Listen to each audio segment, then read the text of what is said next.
Hi, I'm Diana Rhodes. And I'm Wanda McCullum. And you're watching Celebrity Cover Story. Welcome. This is a wonderful opportunity for us to come to talk to everybody out there about their favorite celebrities and their favorite magazines. Don't you think so, Wanda? I think it's time. Well, why don't we start with the source?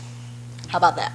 We're going to start with the source. Okay, so who made the cover of the source this one? Yo Gotti. Yo who? Yo Gotti. Okay, Yo Gotti made the cover of the source, and what's up with him? I don't really know too much about him, but I know he's pretty popular right now. Very popular. Yo Gotti, he's from Memphis.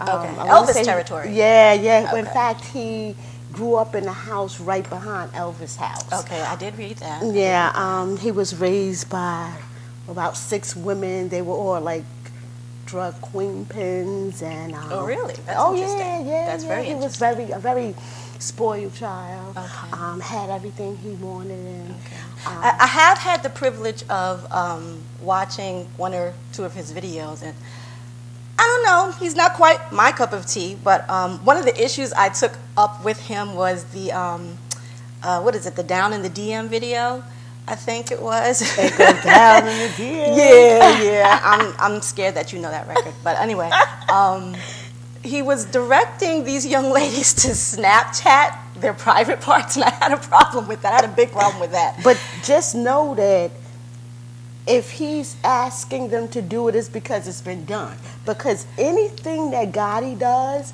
is from experience. It's based on his life's experience in all of his music.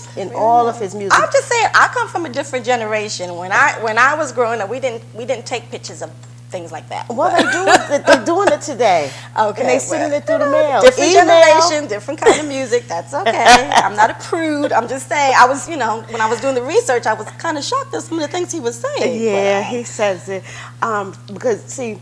If he goes to the store and it was a car accident, he's gonna rap about that. Understood. So everything that go on in his life, he rap about. So the things that he's saying are like real. Okay. Well, I understand that. I mean, there's all kinds of perspectives in music and in life in general. So I'm not judging him. I'm just saying I was a bit taken aback from that because I just, I'm just coming to terms with the fact that the world is changing, and because of technology, things are evolving so quickly, and things that we never could do before, we are now doing almost all the time. Yeah, and he impresses me with the way that he grew up because it was a hustler. Everyone was the hustler mentality. Yeah, that hustler mentality.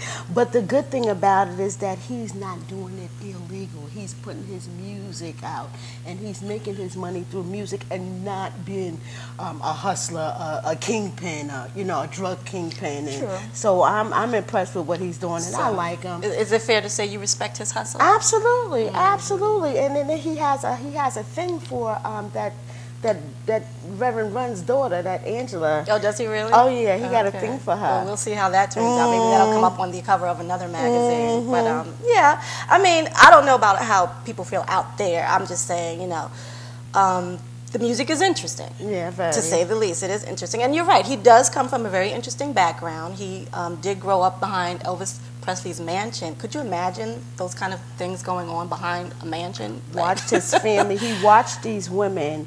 He watched the feds kick in the doors, break down the walls, and for his mother, his aunts, and the women that raised him. So he watched them go down as well. So you're saying there was more than one woman involved in his? There was about 6 of them. It was about 6 of them. That's interesting. That is interesting. And he watched them all go down.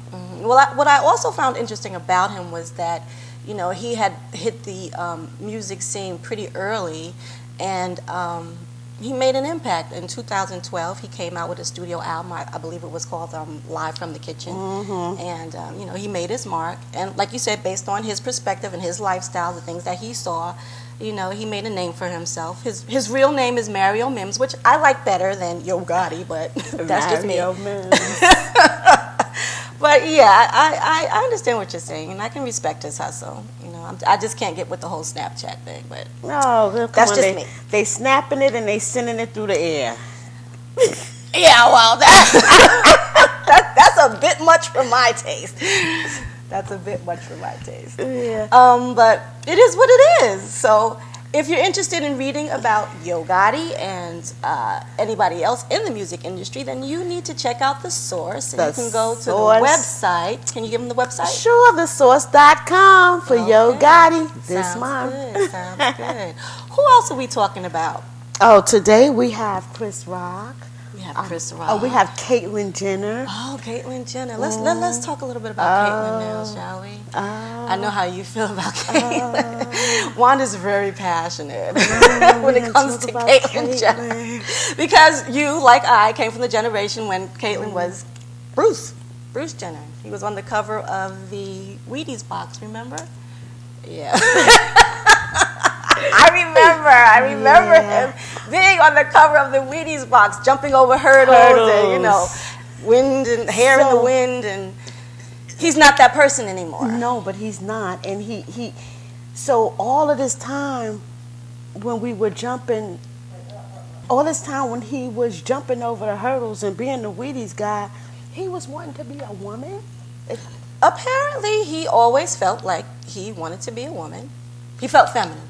Let's say that. He felt feminine, and he made the transition, and, it is what it is. I mean, did you have the opportunity to see him when he came out on the award show with the long flowing white dress and the long pretty hair? Yeah. And mind you, it was a phenomenal transition. To look at him on the outside was like, wow. But, when he opened his mouth, the cameras panned to the audience, and, the mouths were a little bit agape.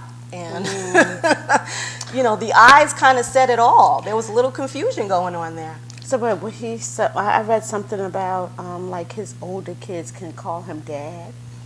Yeah, I guess for the sake of what? So you a woman? So I'm gonna call you dad. Yeah. But you know what? They grew up with him, and that's how they identify with him. With him. So, right, that's how they identify. But with he's him. her now. So I understand that. So they should call him.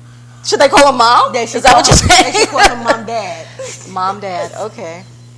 Well, we'll discuss that when we come back. And when we come back, we'll not only continue talking about Caitlyn Jenner, but we have Jessica Alba, and we have some more wonderful celebrities like Chris Rock. So please don't go away. We'll be right back.